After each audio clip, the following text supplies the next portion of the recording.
And housing conditions left much to be desired. Just a room, one end and a scullery. And your cooker was in at your fireplace, and your toilet was outside, and your washes was outside now. Then, the gable end of the house collapsed and went into the next building, so I had to move, and I moved to Fulford Street. The house had a big bedroom, and what we called it a kitchen and a bedroom, and a scullery. And you had an inside toilet, and the scullery was the water, just cold water and the hot water. Luxuries were few and far between. No, my dad, being blind, he had a radio with the ear things, and he got that through him being blind, him being on a blind pension. My sister had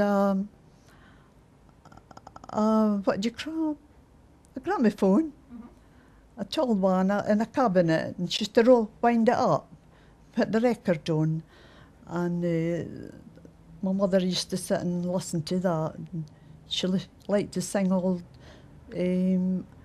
Scottish songs and Irish songs she liked, and that was her enjoyment. We used to sit and sing with her in front of the fire. She always wore a penny, her top hair. If she got a new penny, that's something for her. So you leave an 8-hour shift to a 24-hour because you have to be on hand if they're kids. You never know when they're getting up and something wrong with them. Although the men had to deal with accidents in the pit, their wives had different pressures dealing with the consequences of these accidents. No, just two of my brothers went to pit. One got his back broken. How did that happen? Well, that's it, in Valleyfield. It would be a fall, I expect. And he died in the Longmore Hospital in Edinburgh. No, my mother died 2 years before the war. Well, my 3 brothers were lost during the war. But the other 2, they were married, they were miners, but they died with this pneumoconiosis. The 2 of them died in their 60s. And then when my dad had the accident and lost his sight, he got £200, that was the compensation he got. And they were all asked to feed and keep. And he got 10 shillings a week and free coal. That was what he got, free coal. I had a good life. And I've had a good life all my life, I think, really. I had a hard life, had to work hard. My man was off 5 years with rheumatics around his heart. And the doctor said he'd drop in a minute. We had to take in washing, knitting, make carpets, to make an honest shilling. And again, mothers and daughters had other tragedies to contend with. With the scarlet fever. And I could remember the 2 boys across the way. One of them and his chum fell into the coal bin at New Rage. You know, they used to have the coal tips. They must have been up the airplane and they fell in, and it was, of course, it's burning on cinders, and they were just incinerated.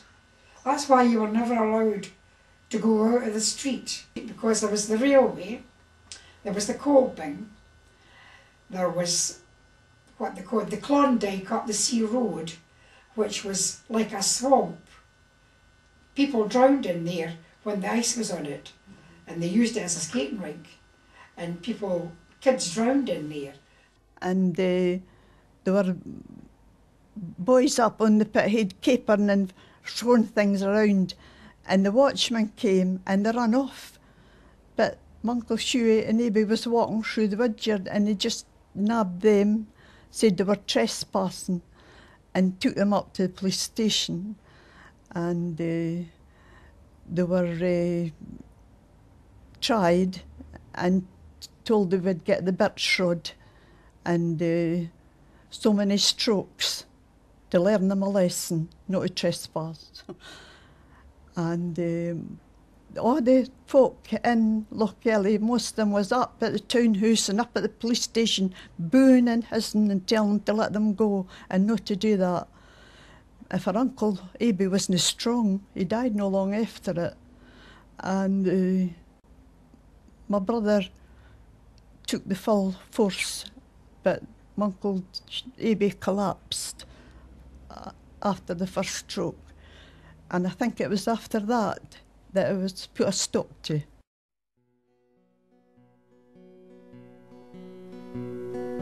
Shuffling, digging, big axes swinging, all along the bottom of this deep black hole. Shuffling, digging. But just as before, the human spirit rises above the seemingly impossible odds. Keep looking on the bright side, Lassie. Keep looking on the bright side. Aye, we used to call it the shilling dash because that's all it cost. And it used to take us to Edinburgh and back the same night. And we used to go down Leith Walk, and Jerome's, the photographer, was there, and we used to get our photos taken. And then we went to a show, and it was, I always remember it was the King's Theatre, and it was the show was called The Rocket. And we got glasses going in, I think it was a red and a green one, so when they started throwing something for the stage, you thought it was going to hit you. He was a miner, but he just went to it in the sea, but what they did was there was a hut there for their boats and all, you know. But what they did the night before, they went to the pub and they got some crates of beer. And they put it on the boat the day they were going out. But there were a boy had an accordion, and you never heard the like it. You want to hear this accordion out in the water, you know. It was a hard life, but we accepted it, and we didn't grumble, you know. We got on with it and didn't grumble. I never grumbled, never said to my mother, why can I not get this or why can I not get that? I can't, she couldn't do it. We have much to thank the Pithead Lassies for. No, nobody seems to bother about the Pithead Lassies. Forgotten and forgotten about, that's for sure. Let's make sure they are never forgotten. Shuffling, digging, big axes swinging, all along the bottom of this deep black hole. Shuffling, digging, big axes swinging, factors broke the backs of children for their wagon load of coal.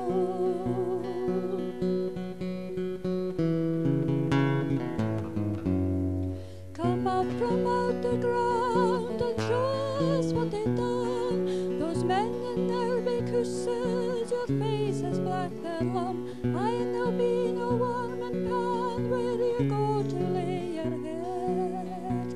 Just 2 brothers and a sister waiting weary in your bed. Shoveling